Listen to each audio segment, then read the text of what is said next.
어린아이와 같이 되라고 하는 하나님의 말씀을 통해서 1년에 한 번씩 어린이 주일을 정해놓고 이때마다 어린이들을 중요성과 그들에 대한 어른의 관심을 갖게 해주기 위해서 제정했지만은 사실 어린이 주일은 매주일이 어린이 주일이 되어야 되고 매일 어린이날이 되었으면 하는 마음에 오늘 어린아이와 같이 되라. 누가 말하기를 3월달은 바람의 달이라고 하죠. 4월은 봄이고 5월은 꽃이란 말이 있습니다. 본래 어린이 주일은 6월달에 있었는데 6월달에는 꽃이 없기 때문에 꽃이 많은 5월달로 앞당겨 제정을 해놨다고 합니다. 5월달 제주도의 유채화 만발됐죠. 철쭉, 홍산홍이 빨갛게 물들고 라일락 꽃이 거룩한 향기를 5월달에 풍기고 더구나 5월 말이 되면 아카시아 꽃은 더 한층 우리들의 마음을 동심의 세계로, 낭만의 세계로 이끌어가는 5월달, 어린이 주일이 끼어있고 어버이 주일이 끼어있고 스승의 주일이 끼어있고 장년, 성년 주일이 끼어있고 5월달에는 가정의 달이라 정부에서 5월달 3주 동안 또 거리두기를 선포를 했더라고요. 오늘날 우리들의 환경만 오염된 것이 아니라 어린아이들까지 오염되어 가고 있습니다. 얼마 전까지만 하더라도 너는 커서 어떤 사람이 될 것인가 물어볼 것 같으면 훌륭한 과학자, 훌륭한 예술가, 훌륭한 정치가가 되겠다고 장래의 꿈을 가지고 있던 어린 소녀들은, 또 어린 소년들은 요새 꿈이 달라져 가고 있죠. 음대 들어갈래도 돈, 학원에 갈래도 돈, 집에서도 돈, 사회에서도 돈, 교회에서도 돈 얘기만 듣다가 보니까 어린아이들 생각이 돈으로 흐리게 되는 경향이 많이 있는 것 같은데, 우리 예수 믿는 사람들은 성경에 나온 말씀 그대로 돈을 사랑함이 일만하게 뿌리가 된다고 그랬습니다. 그래서 어린아이들의 꿈을 심어주려면 적어도 믿음의 꿈을 심어주시기를 주님의 이름으로 축원합니다. 어린이 교육이나 자녀 교육에 있어서 7가지 주의할 점이 있다고 해요. 첫째, 부모의 화풀이로 때려서는 안 된다. 둘째, 어린 자녀가 있을 경우에 공평하게 대하라고 그랬어요. 셋째, 징계받는 이유를 알려주라고 그랬죠. 넷째, 부모가 공동으로 책임을 짓고 의논해서 벌을 주라고 했습니다. 5번째, 매를 들을 때 욕구 불만을 털어놓지 말고 기도하는 마음으로 하라고 그랬어요. 6번째, 시작과 끝이 있어야 한다고 했습니다. 7번째, 아이에게 맞는 벌을 주고 아이 혼자 있을 때 벌을 주라고 했습니다. 시편 127편 3절 이하에 보면은 자식은 여호와의 주신 기업이요 태의 열매는 그의 상금이로다. 젊은 자의 자식은 장사 수중의 화살과 같으니 이것이 그 전통에 가득한 자는 복되도다. 저해가 성문에서 그 원수와 말할 때에 수치를 당치 아니하리로다. 불란서 속담에 어린아이는 어른이 가르치는 대로 자란다고 했어요. 우리나라 속담에 아이들 보는 데는 냉수도 마실 수가 없다고 했습니다. 영국 속담에 아이는 집에서 들은 말 곧 밖으로 옮긴다고 했죠. 오늘 본문에 있는 말씀을 보시면 어린아이들과 같이 되지 아니하면 결단코 천국에 들어가지 못한다고 주님께서 제자들에게 말씀을 하셨습니다. 그것을 생각하면서 우리가 말씀을 통해 은혜 받는 귀한 시간 되기를 주님의 이름으로 축원합니다. 첫째 대지가 어린아이와 같이 자기를 낮추는 자가 되라고 성경은 가르쳐주고 있습니다. 마태복음 18장 4절입니다. 그러므로 누구든지 이 어린아이와 같이 자기를 낮추는 그이가 천국에서 큰 자라고 했습니다. 겸손의 교훈입니다. 어린아이의 겸손은 순진합니다.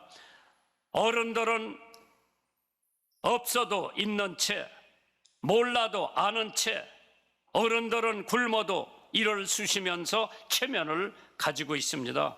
그러나 어린아이들은 있는 그대로. 6살짜리한테 내가 전화를 한번 해봤어요. 신방을 가려고. 너희 엄마 있어? 그랬으니까 네 있어요. 엄마 좀 바꿔줄래? 잠깐만요. 엄마, 목사님한테서 전화 왔는데 엄마 바꿔달래요.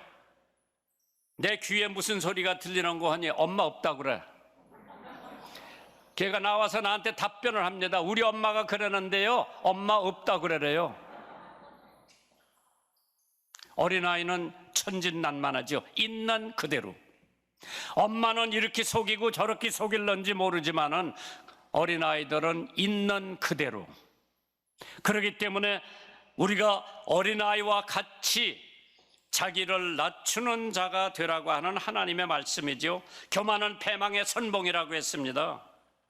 하나님께서 겸손한 자에게는 은혜를 주시고 교만한 자는 물리치신다고 그랬죠. 어른보다 속히 진리를 받아들이는 것이 어린아이들입니다. 왜? 선입관이 없기 때문에. 우리 어른들은 이렇게 재보고 이렇게 재보고 이렇게 알아보고 저렇게 알아보고 그 다음에 결론을 내는데 어린아이들은 있는 그대로. 어려서 구원받은 위대한 사람들이 많이 나옵니다. 폴리캅이라고 하는 사람이 있죠. 용감한 초대교회의 순교자인 폴리캅은 9살 때 개종을 했다고 합니다. 미국의 성직자 중에 가장 뛰어난 지성인이 있다면 자나튼 에드워드라고 그랬죠. 그 사람은 7살 때 구원을 받았다고 합니다. 젠셀도프라고 하는 사람은 모르비안의 지도자인데 4살 때 구원을 받았다고 합니다. 매튜 헨리라고 하는 위대한 주석가 4살 때 구원을 받았다고 합니다. 찰스 스퍼전 영국의 대설교가 12살 때 구원을 받았다고 합니다. 빌그램 목사님 17살 때 예수 믿고 구원을 받았다고 합니다. M.R. 디한이라고 하는 의사 박사님이 Our Daily Bread, 우리 송영필 목사님이 극동방송에서 오래 했는데 라디오 바이블 클래스 창립자입니다. 그분이 책에 이렇게 기록을 해놨어요. 35살 이후에 5만 명 중에 1명이 예수를 믿는다. 45세 이후에 예수 믿는 사람은 30만 명 중에 1명이래요. 75세 이상 된 사람의 구원 통계는 75세 이후에는 70만 명 중에 한 사람만이 예수를 믿었다고 그래서요. 나이가 들으면 들을수록 예수 믿는 확률이 적다고 하니까 예수는 일찍 믿어야 돼요. 디모데후서 3장 15절에 또 내가 어려서부터 성경을 알았나니 성경은 능히 너로 하여금 그리스도 예수 안에 있는 믿음으로 말미암아 구원에 이르는 지혜가 있느니라. 어려서부터 알아듣던 못 알아듣던 교회 와서 찬양 듣고 교회 와서 기도 듣고 교회 와서 말씀 듣고 설교를 들으면 그 아이가 자라서 그것대로 살아가는 줄 믿으시기 바랍니다. 세 번째로 어려서 꼭 1등을 안 해도 성공할 수 있다고 하는 것을 믿으시기 바랍니다. 엄마들이 1등 해라 그랬지. 여기 몇이요 애들이. 1등 해라, 우등 해라. 공부 잘해야 1등을 해야 우등을 해야 성공한다고 하는 잘못된 생각 버리세요. 물론 1등 하면 좋지요. 그러나 1등이 전부가 아니라고 하는 것을 어린아이들한테 꼭 가르쳐 주시고 1등을 못했다고 좌절시키지 말고 용기를 불어넣어 주시는 부모가 되기를 주님의 이름으로 축원합니다. 서 아이색 뉴턴이라고 하는 사람은 자기 반에서 꼴찌에서 둘째를 했대요. 기하 과목은 완전히 낙제 점수를 받았답니다. 뉴턴 위대한 사람이에요. 미국의 시인이며 정치가인 제임스 로월이라고 하는 사람은 하버드 대학에서 퇴학을 당했어요. 공부 못해서. 제임스 와트라고 하는 사람은 학교에서 조롱의 대상이 되었습니다. 어린 자녀가 성공하려면 격려와 기도와 사랑이 필요하다고 했습니다. 나이지리아 노예 시장에서 한 소년이 담배 잎 한 푸대하고 교환이 됐습니다. 그의 부모도 모두 노예라. 아버지는 이 집으로, 엄마는 저 집으로, 누나는 옆에 집으로 다 뿔뿔이 해졌습니다. 그런데 미국으로 가던 중 불법 노예 상선이기 때문에 영국 군함에 의해 납포가 되었습니다. 군함의 군목은 수백 명의 노예 속에 청명하게 보이는 소년을 발견하게 됩니다. 그리고 그 소년을 양자로 삼고 교육과 철저한 신앙훈련을 시켰습니다. 30년 후에 그 소년이 나이지리아 교회 최초의 감독으로 취임을 합니다. 취임하는 감독은 세계적인 성서학자이며 민족의 지도자가 되었습니다. 그의 이름 세뮤 크로웨더라고 하는 목사였지요. 그런데 이 사람이 바로 30년 전에 노예선에서 군목에게 양자로 선택을 받았던 사람입니다. 어떠한 어려움의 처지에 있다 하더라도 기회만 주어진다고 할 것 같으면, 올바른 기회, 올바른 목적만 주어진다고 할 것 같으면 그 어린아이도 성공할 수 있는 기회가 있는 줄 믿습니다. 그래서 마태복음 18장 2절 이하에 보면 예수께서 한 어린아이를 불러 저의 가운데 세우시고 가라사대 진실로 너에게 이르노니 너희가 돌이켜 어린아이들과 같이 되지 아니하면 결단코 천국에 들어가지 못하리라. 예수님께서는 어린이 같이 되지 않으면 천국에 못 들어간다고 그랬는데 또 큰 자가 될 수 없다고 분명히 말씀을 했습니다.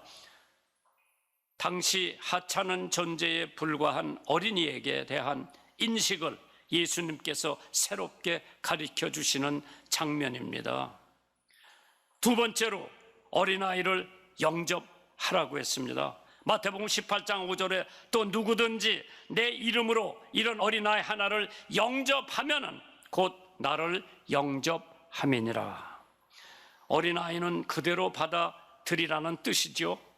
한국 교회에서 어린아이들은 아이의 계수에 들어가지 않아요. 왜 어린아이를 계수에 들어가지 않는지 모르겠어요. 우리 교회에서는 어린아이까지 다 집어넣으라고 그랬어요. 교회 통계 낼 때 어린아이들까지 집어넣으라. 제가 한 교회에서 45년 목회를 해보니까 내가 20대 후반, 30대 초반에 미국에서 와가지고 교회를 하는데 그때 나왔던 사람들이 다 학생층이었었는데 내가 35년, 45년 목회를 하다 보니까 나하고 같이 늙어가더라고.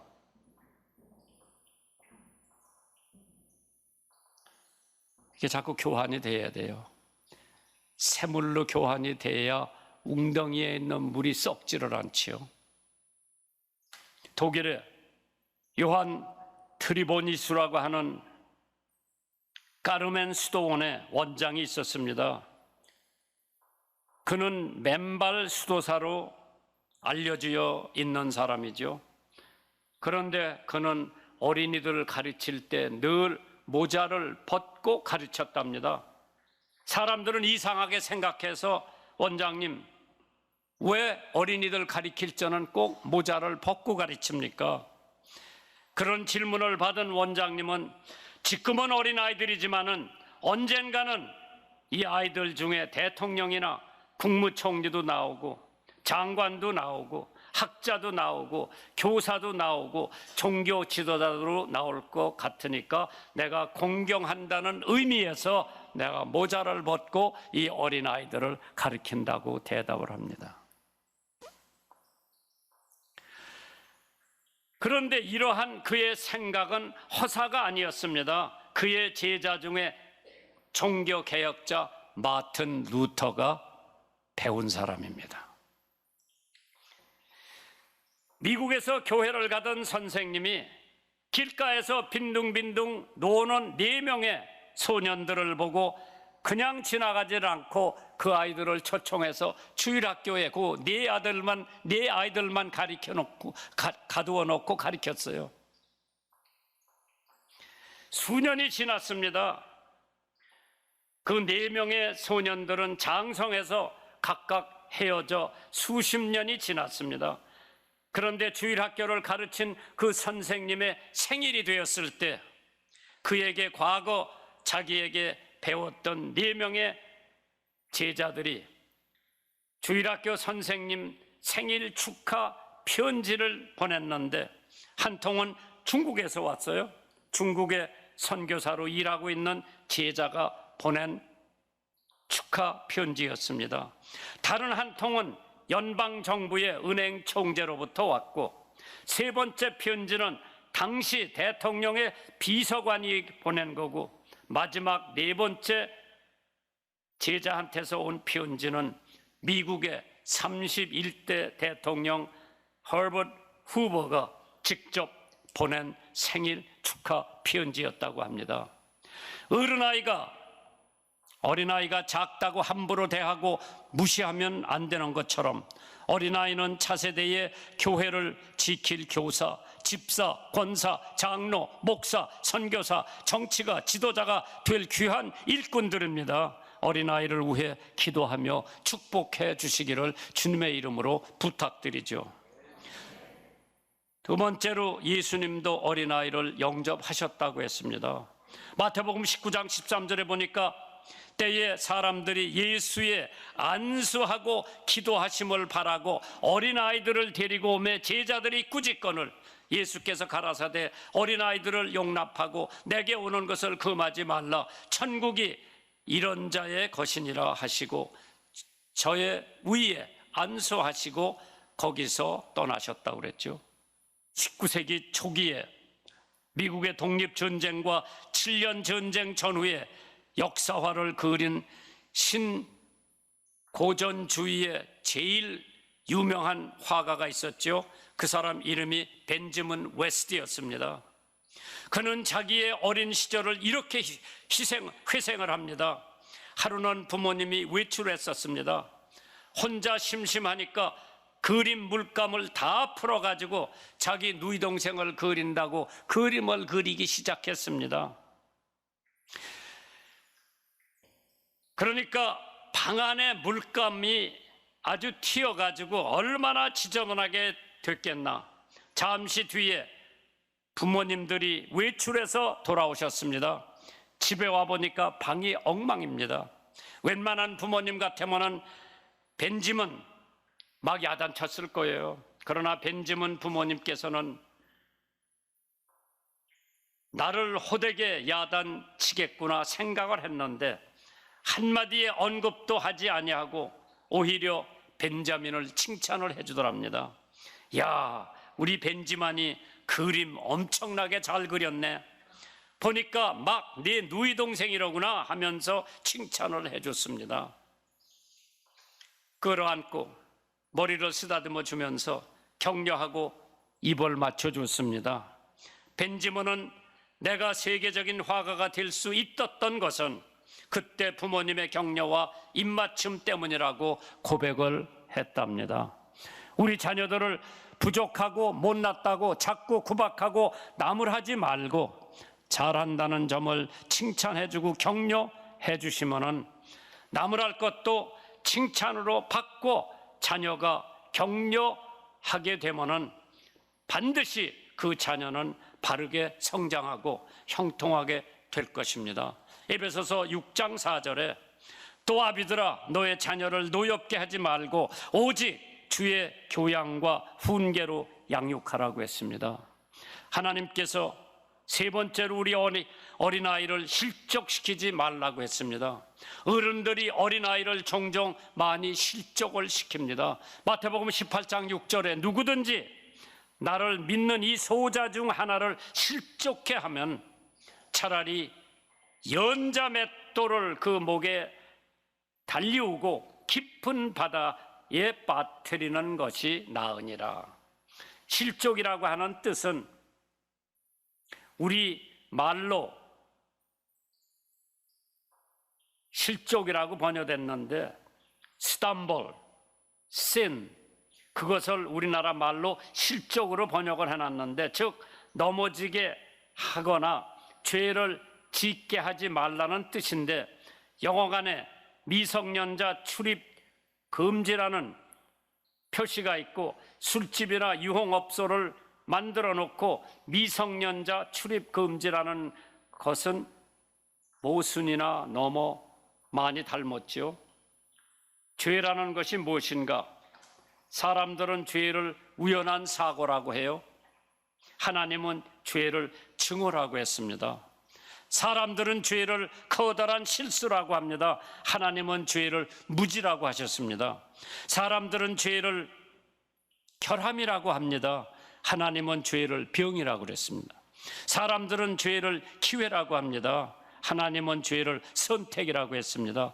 사람들은 죄를 황홀한 것이라고 했습니다. 하나님은 죄를 불행이라고 했습니다.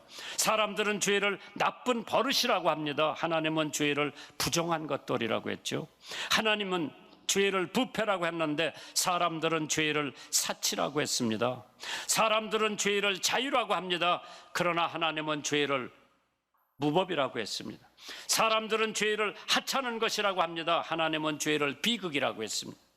사람들은 죄를 실책이라고 했습니다. 하나님은 죄를 미친 짓이라고 했습니다. 사람들은 죄를 우유부단이라고 합니다. 하나님은 죄를 왜고집이라고 했습니다. 요한계시록 18장 5절에 그 죄는 하늘에 사무쳤으며 하나님은 그의 불의한 일을 기억한다고 했습니다. 잠언 22장 6절에 마땅히 행할 길을 아이에게 가르치라. 그리하면 늙어도 그것을 떠나지 아니하리라. 더글러스 맥가더 장군이 오성 장군이에요. 일본 천황이 무릎을 꿇고 2차 대전 항복한 장면이 미국 군함에서 있었던 것을 여러분 봤을 거예요. 맥가더 장군은 자기 아들을 위해서 이렇게 기도를 했답니다. 제 아들이 이런 사람이 되게 하소서.